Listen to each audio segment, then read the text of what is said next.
Yes. Let's go out to the Toyota of Hollywood guest line. Shop over 1,500 Toyotas indoors in one of America's largest showrooms at Toyota of Hollywood on 441 between Hollywood and Sheridan. The GOAT, the best there is, the voice of Marlins baseball, the voice of my childhood. Tommy Hutton joined us here on the show. A great day yesterday. The Marlins getting their first Cy Young Award winner, was it a unanimous pick. Tommy, that was a really, really cool moment. Like a man who's seen a lot of the great moments of this franchise's history. How cool was last night for Fish fans? Well, I'll tell you this. It was so cool that I've got my Ace T-shirt. Remember the shirts they gave out at Sandy's Beach last year? Yep. I got my T-shirt on today. That's how cool it was.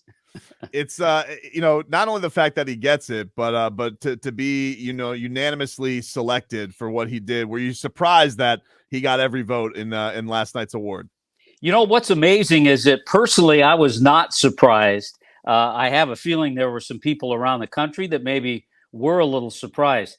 I just enjoyed going through some of the amazing statistics that Sandy was able to put together last year. If you've not talked about it, you probably know 13 teams did not have a complete game at all. Sandy Alcántara had 6 himself.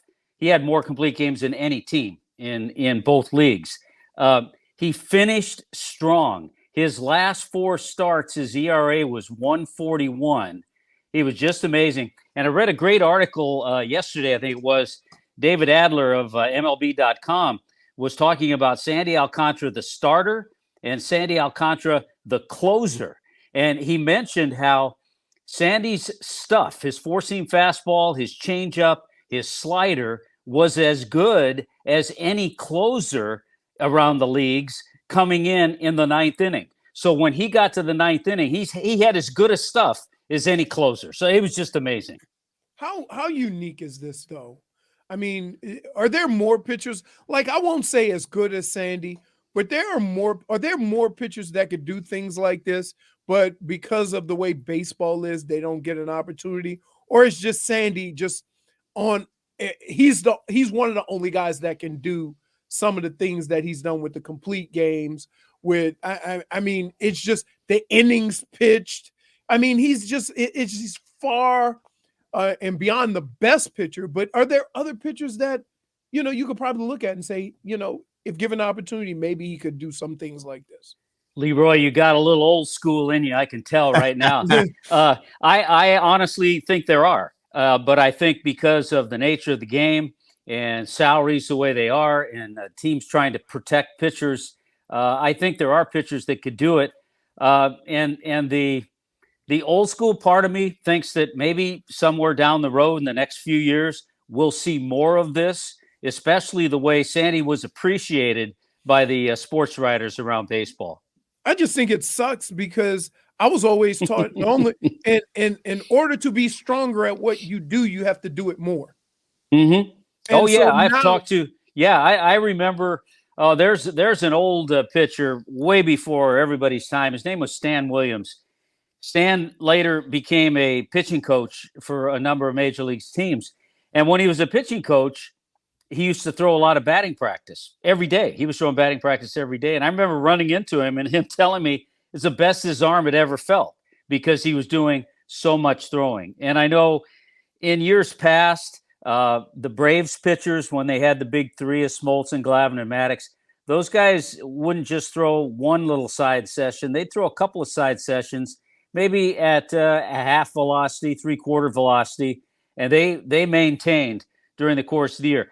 Guys are taught differently now, and I understand that. So unless things change from the beginning, from the minor leagues, and as they work their way through the minor leagues, we'll just see guys throwing 5 and 6 innings. If you look at young pitchers now, and I have a tendency to go back and look at some of the Marlins prospects in the minor leagues and see how they're doing, a lot of times you'll just see 5 innings, maybe 6 tops.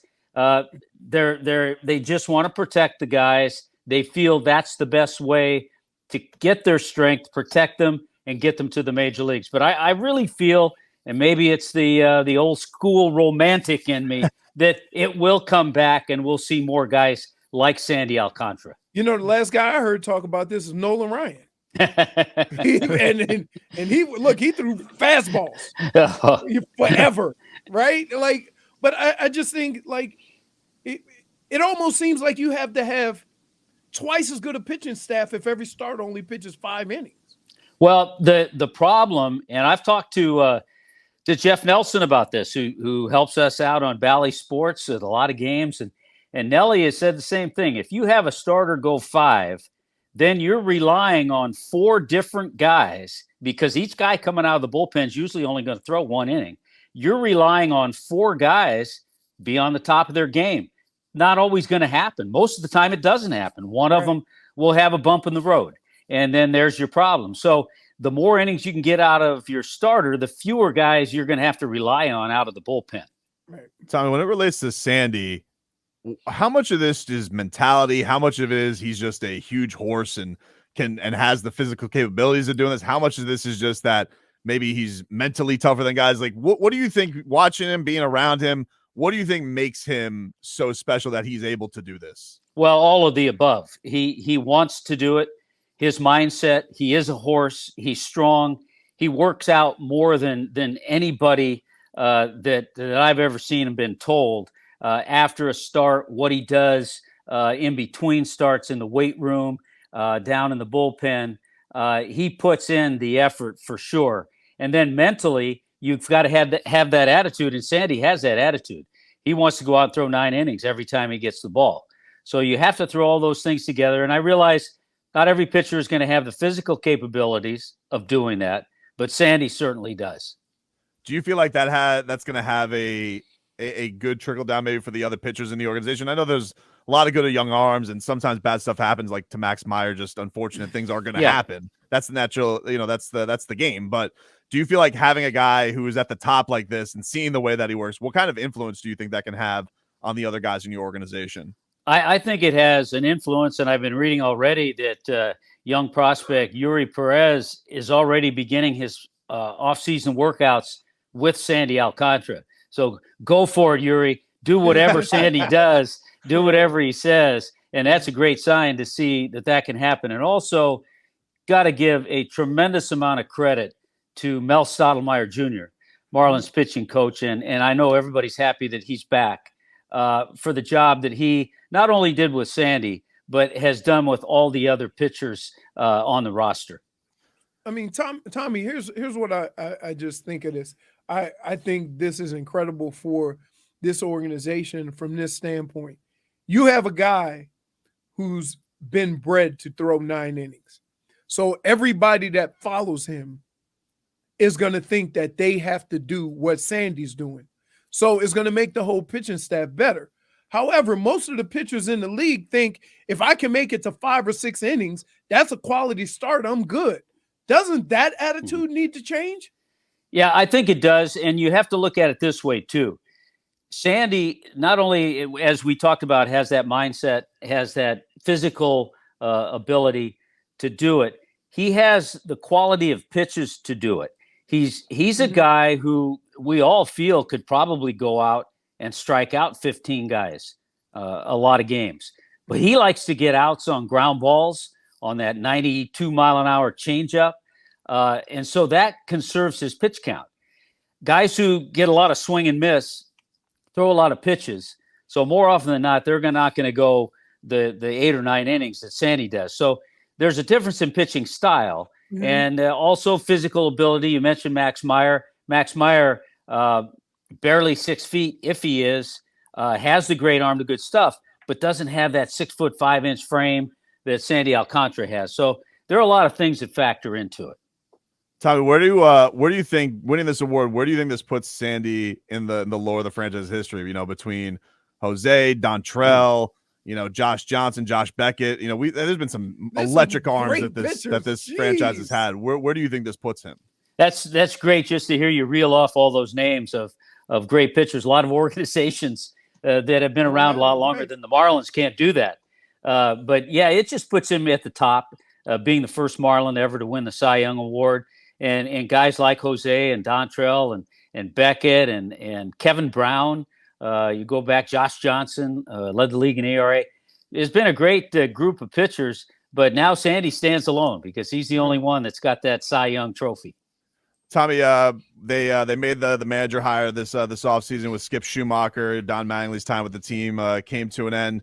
With Skip, have you heard anything about his mentality, what he's going to try and bring? Obviously, he's very young. He's going to be one of the younger managers in Major League Baseball. But the guy, the personality, what have you heard about what he might bring to the team this year? I just think he's going to bring a good attitude, a good culture that he learned from the St. Louis Cardinals organization. I'm actually really looking forward to getting a chance to talk to him. I've talked to him briefly over the years when he was a player, but never in depth at anything. So I'm looking forward to it. I heard his interview was fantastic with the Marlins, and he's got some new coaches coming on. I mentioned Mel Stottlemyre. Good that he's back. John Jay is going to be there. Jody Reed over at third base. So a good coaching staff, and I think certainly at his age, Skip Schumacher, he'll bring some great enthusiasm too. Tommy, I'm curious what your thoughts on this. What's easier to get on a baseball team? A quality pitcher or a quality hitter? Because this franchise has always seemed to have quality pitching, but the hitting side of it is just, it's always a swing and miss. Yeah, I think the quality pitching is something that the organization is always focused on.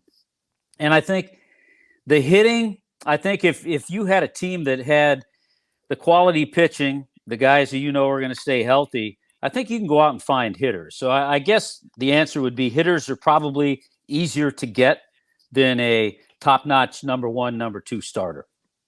Do you feel like this is something that could turn around with the hitting quick? Because I remember back in the 06 team when they traded for, they made the Hanley trade. They brought in Ugla. A couple of years later, they bring in Jorge Cantu, Mike Jacobs, and all of a sudden they had a very, very potent lineup that maybe people weren't expecting it to come along as quick. Does sometimes it come around a lot quicker? Because right now it does feel like, everybody loves Jazz, but he's kind of like the one young guy that you stand out to an everyday guy and feel confident that he's going to take that leap offensively. From your time around the Marlins, Tommy, do you think it can happen a lot faster than maybe it appears right now? Well, I think it can happen faster. You talk about Jazz, but now if you look around the rest of the infield for the Marlins, you tell me. So you don't know for sure at first. You don't know what kind of offense you're going to get at shortstop and third base. You're not really sure. So those are holes that need to be filled, certainly center field. And also you want Jorge Soler. The odds are that he's going to hopefully stay healthy and come back and put up some pretty good numbers. And the same with Garcia in Avisail Garcia in right field. Two guys that were injured a lot last year. You hope they come back and can be productive the way they've been in their careers before. Well, we appreciate the time, Tommy. That was a really cool moment yesterday. Yes. You guys, of course, can watch Tommy on Bally Sports Florida. Does a fantastic job with Paul Severino, the entire crew over there. They do a great job covering the team. It was an awesome night last night, Tommy. Thanks so much for spending some time with us. We really appreciate it. Thanks, Tommy. Hey, Tobin and Leroy, good to talk to you guys.